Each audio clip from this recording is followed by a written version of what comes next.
This is Cammie, my Hi. sister. Hi. This is Kaylee, Caroline, and Mrs. Payne. My mom. My dad. Our dear friend and neighbor, Miss Linda. And Dr. Justin Payne. And this is me.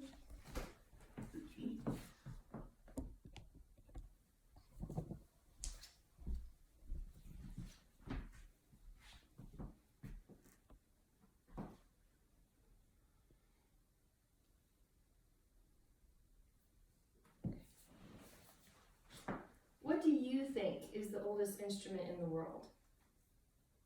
The drum. It is the harp. So today I would like to inform you about my instrument, the harp. I will go through ancient history, the growing popularity of the harp, and then I will talk about the harp today. So the harp, as I mentioned earlier, is the oldest instrument known to man. The earliest harp evidence is found in ancient Egypt on paintings and tombs and pillars dated around 2500 BC. It closely resembles a hunting bow, something like this, with a few strings and lacking the pillar that is found on this modern harp right here. The pillar was added later to support the tension of extra strings. The ancient Egyptian harp, instead of being curved, had a straight piece of wood right here and another straight piece of wood going down here, and it had a few strings strung in the middle of it. The strings were typically made of horsehair or plant fibers, and to tune it, you just twisted up the knots on the top of the harp.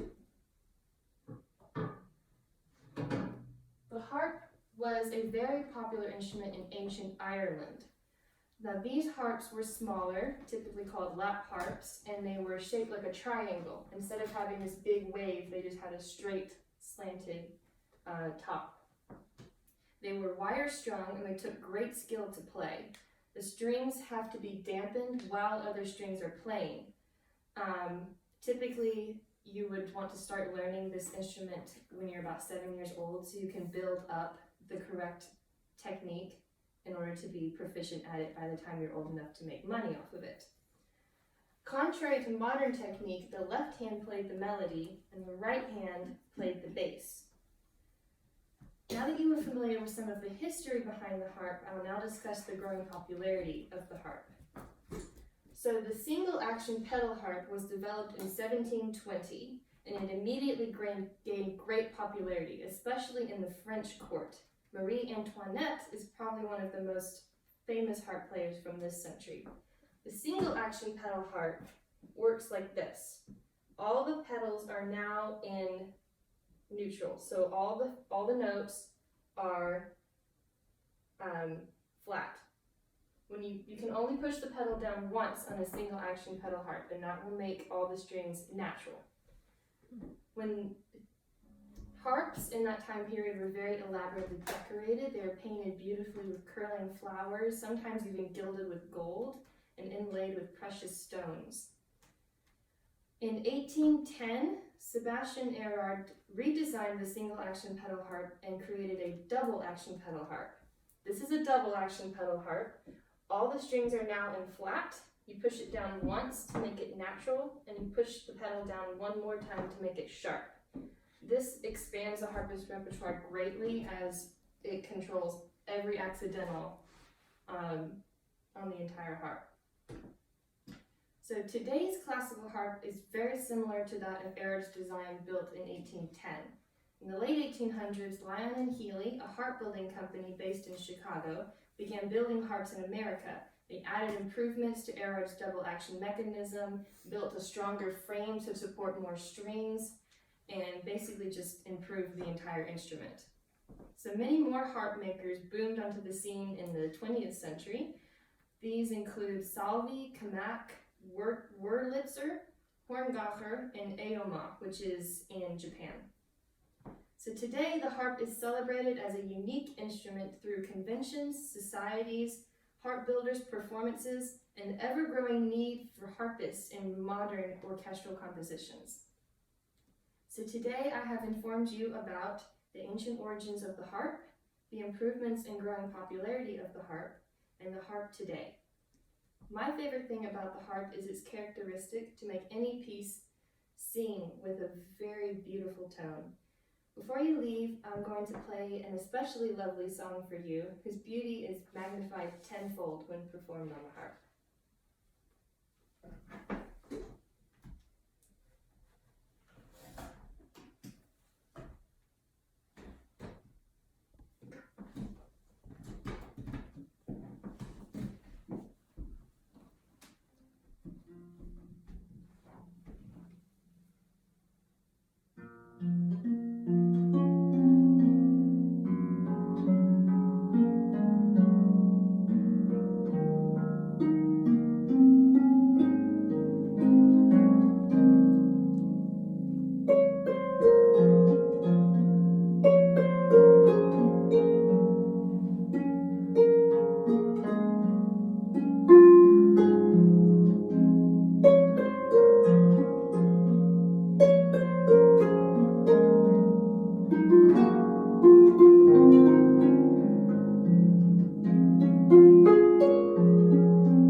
Does anybody have any questions? I have one. Yes. When you were talking about the harp in Ireland, and you mentioned that it was triangular, and you said the strings had to be dampened, what does that mean?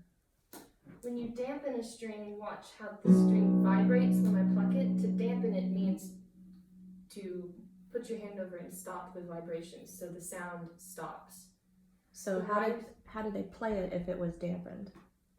They dampen strings in between playing. So if I play the C, I need to dampen it before I play the D, because wire strings vibrate more than gut strings, so the tone will last longer. And sometimes if you're playing a G chord and then you have to play a different chord that sounds weird with the G chord, you need to muffle out that D chord before you play the next chord, so to clean up the sound. Okay, thank you. Anybody else? I have one. Yes. You mentioned wire strings were used on old harps. What are used on harps now? Classical harps today, they have gut strings in the middle typically, and then on the bottom they're either wire wrapped or gut wrapped, and on the top they're nylon. So the gut and the nylon don't vibrate for as long as the wire ones did. Thank you all for coming.